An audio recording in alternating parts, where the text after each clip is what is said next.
Hello, you're with Mark Laudi and Simon Littlewood at the RIABU exhibit at the SME ICC in Singapore. You know, Simon, there's been a lot of discussion of late about recession. Yeah.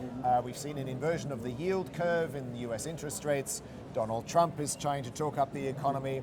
And in general, when you see the Singapore government bring down their economic growth forecast for the year to 0 to 1%, a downgrade from previous forecasts, you know, there's a lot of talk about recession in the air.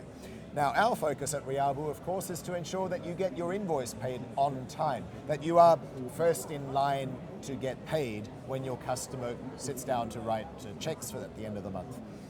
Is a recessionary environment actually the sort of time that you would want to raise the issue of payments with your customers? Is it not better to say, hey, you know, I know times are tough, therefore you can take longer to pay? Well, I mean, the short answer is it's always a good time to make sure that you're paid on time. We are looking at a situation where, due to quantitative easing, there's lots of cheap money around, as a result of which we think many companies, particularly SMEs, who have many sources of borrowing, have been encouraged to finance their balance sheets with borrowing rather than focusing on discipline when it comes to defining and executing clear payment terms. Yeah? Yes, but how easy is it to enforce that discipline at a time that the economy is slowing, your customer might themselves have problems collecting, and you know, if customers are drying up, you might be very tempted to not raise the issue of payments during those initial sales conversations. I think that's a really interesting question, because you're absolutely right. Although the jury's out on whether there's actually a recession, because that's when the economy contracts for 2 quarters in succession. There's no doubt that as a result of the discussions between the US and China, there's been a slowing of China growth. Yes. And what that means is, given that many of the companies in Singapore and other parts of Southeast Asia depend ultimately on China's supply chain for selling their products, the fact that there's a reduction in demand, so negative growth, if you like, means that there will be less cash around, and that in some cases customers will be reluctant or unable to pay. Yeah, but it's also then counterintuitive for you to say to your customer, I need to get paid on time, at a time that you might have fewer and fewer customers. Here's the thing to hang on to, and you know, we say at RIABU that it's all about being first in line to get paid. Either a company is solvent or it's not solvent. It's a binary question. If your customer is solvent, he has money in the bank, he's paying somebody.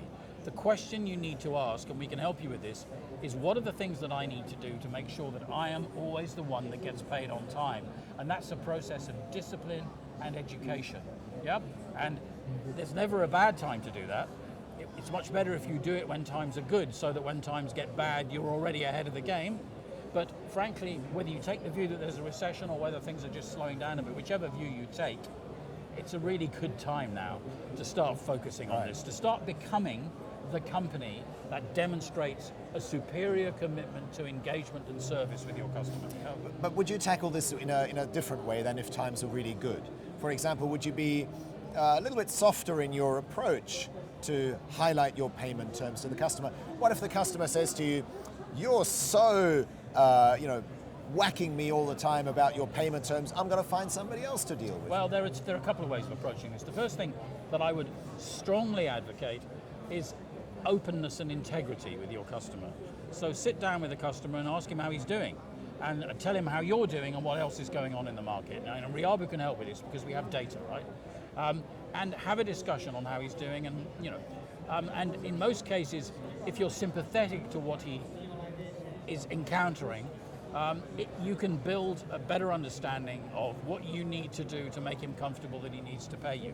Of course, if I turn this on its head, if you happen to be a company that has tons of working capital, theoretically, you could, and I've written about this, unusually, some companies can extend terms in order to hold on to market share. But the reason I never really talk about that is because it's just too easy.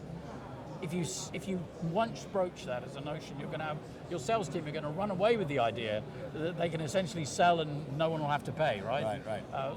So in certain cases, which should be approved by finance, you might allow working capital to grow to maintain or grow share in particular parts of the market where there is undercapitalization. Okay. Mostly though, particularly with 80-20 rule, particularly with the 20% of your customers that comprise 80% of your cash, you're going to want to embrace them.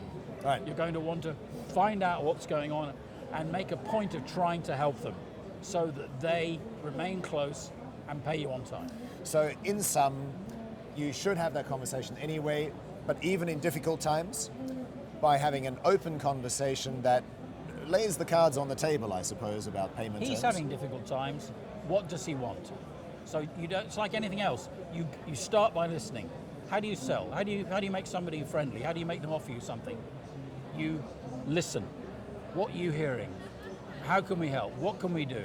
You know, that's always the answer in these situations. And you're saying that, therefore, they're also less likely to go to another vendor who's not emphasizing on the payment terms. Well, I think it's all down to intimacy. It's all down to relationship.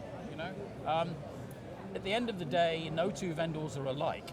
What you want to be is you want to be the vendor that has the best products, the best service, and the highest level of engagement. And to demonstrate that, you need to be thinking of what you can do to make the customer's life easier. Yeah, that should be your focus. And not worry about bringing up the conversation on payments. No, because that's part of that discussion. Because the transaction and the complexities that he has to deal with internally are part of that discussion. For example, if there are discrepancies, if you are repeatedly doing things the way he has to go back and he has to rework, that's a cost. He's actually got a certain number of FTEs, full-time equivalents, actually working on dealing with your invoices. Yes. You can explain to him how that is monetized by taking the errors out of invoicing systems and by making them simpler. That saves him money and it gets you paid quicker. And that's what we're all about at RIABU. Thanks very much for joining us, Simon.